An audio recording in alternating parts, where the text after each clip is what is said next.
mengidentifikasi kasus-kasus yang merupakan dilema etika dan rujukan moral? Terima kasih. Ini pertanyaan yang luar biasa menurut saya ya. Saya memberikan pengertian untuk dilema etika itu merupakan situasi yang terjadi ketika seseorang harus memilih antara dua pilihan, di mana pilihan itu benar dan benar. Benar artinya di sini memang benar, kemudian benar tapi bertentangan. Kemudian kalau rujukan moral itu terkait dengan adanya aturan yang berlaku, kemudian kita ada bersinggungan atau bertentangan. Nah, contohnya seperti dana bos yang saat ini kita terima, kemudian karena kepentingan sesuatu hal ya, untuk kebaikan kita sekolah, akhirnya kepala sekolah menabrak kepentingan yang berlaku. Itu rujukan moral. Menurut saya seperti itu. Baik Bapak, selama ini bagaimana Bapak menjalankan pengambilan keputusan di sekolah Bapak, terutama untuk kasus-kasus di mana ada dua kepentingan yang sama-sama benar atau sama-sama mengandung nilai kebajikan? Memang keputusan-keputusan ini sangat sulit ya bagi kita kepala sekolah. Namun kita carikan solusi kasus-kasus itu sekiranya nanti yang mengandung dilema etika, yang mana kepala sekolah selaku mengambil keputusan itu nanti tidak menabrak peraturan yang berlaku, sehingga nanti efek dari itu tidak terdapat pada anak didik kita, guru-guru dan kepala sekolah selaku mengambil kebijakan. Kemudian dari kasus tersebut Bapak, langkah-langkah atau prosedur seperti apa yang biasa Bapak sebagai kepala sekolah lakukan selama ini? Oke, selama ini untuk mengatasi kasus terutama yang dilema etika, sepengetahuan saya ini ya, karena kita mengalami kasus-kasus itu kebanyakan di sekolah.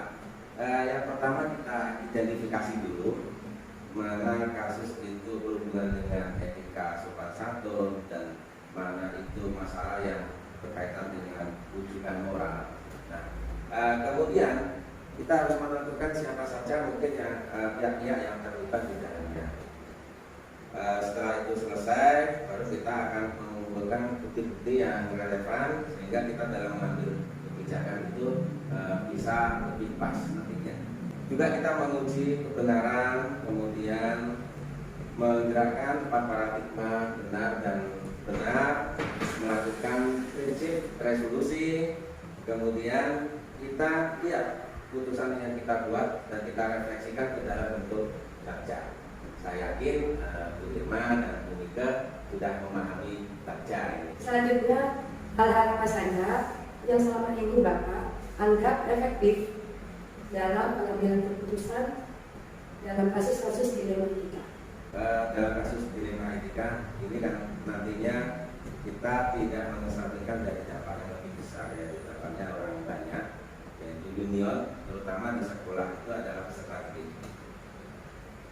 Yang mana nanti kita di dalam menyelesaikan kasus ini kita harus saling menghormati, toleransi, karena dengan sikap-sikap seperti itu, terutama restitusi ya, sedikit restitusi, kita juga nyatakan itu harapan masalah dilema etika itu bisa terselesaikan.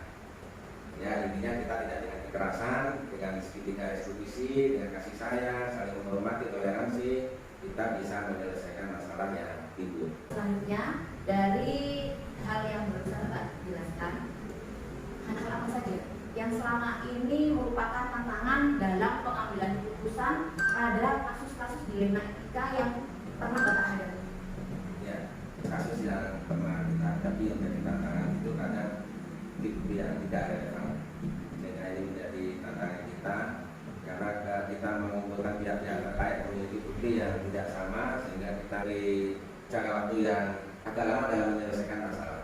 Yang sebaiknya seyogyanya masalah itu bisa kita selesaikan dengan cepat dan efisien. Apakah Bapak memiliki sebuah tata cara atau jadwal tertentu dalam sebuah penyelesaian kasus dilema etika? Apakah Bapak langsung menyelesaikannya di tempat atau memiliki sebuah jadwal untuk menyelesaikannya? Bentuk atau prosedur seperti apa Bapak yang akan dijalankan? Datangnya masalah itu kita tidak juga ya, Bu. Ada yang datang jadi tidak ada masalah sekali. Kadang satu hari itu masalah bertubi-tubi. Nah, keinginan kita itu ada masalah langsung kita selesaikan. Tapi kalau dalam satu hari banyak masalah, tentunya kita kembali lagi ke tadi, ini masuk ke ranah dilema etika atau ke rujukan moral. Kita pakai skala prioritas, kita prioritaskan dulu yang dilema etika. Saya coba berkoordinasi dengan pihak-pihak terkait yang tadi sudah disampaikan langkah-langkahnya. Kalau dalam satu hari itu bisa kita selesaikan, insya Allah kita bisa selesaikan. Tetapi kalau begitu satu hari banyak laporan masuk, coba kita identifikasi dulu, kita lihat, kemudian kita agendakan.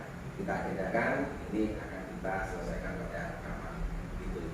Adakah seseorang atau faktor-faktor apa yang selama ini mempermudah atau membantu Bapak dalam pengambilan keputusan pada kasus-kasus dilema etika? Kita selaku manusia, makhluk sosial ya, butuh satu sama lain, bukan berarti kebutuhan pribadi kita saja tercukupi, tapi kebutuhan untuk melayani terutama kasus-kasus yang ada di lembaga saya. Ada tokoh semacam guru yang sudah lama di sana, itu juga menjadi aset saya karena beliaunya yang tahu seluk-beluk mulai dari masyarakat sekitar sampai adanya aset-aset di sekolah yang dimiliki sekolah. Ini merupakan aset saya juga untuk dapat bisa menyelesaikan masalah di lingkungan pendidikan. Kemudian yang kedua, komite paguyuban dan tokoh masyarakat lain yang merupakan pihak-pihak stakeholder yang bisa membantu sekolah dalam hal di sini melayani terutama permasalahan yang terjadi di sekolah. Selanjutnya ya Pak, yang terakhir ini, dari semua hal yang telah disampaikan Bapak, pembelajaran apa yang dapat Bapak petik dari pengalaman Bapak untuk mengambil keputusan dilema etika? Masalah itu kalau kita biarkan terus-menerus akan menjadi bumerang, terutama ini dampaknya adalah peserta didik atau orang kaya. Orang banyak dalam artian di sini masyarakat sekitar bisa tidak percaya dengan kita. Maka dari itu dalam menyelesaikan masalah kita sesuai dengan prosedur dilema etika, kemudian kita juga mengatur erat bapak guru, masyarakat dan yang lainnya demi terlayaninya masalah-masalah yang ada di dalam lingkungan sekolah.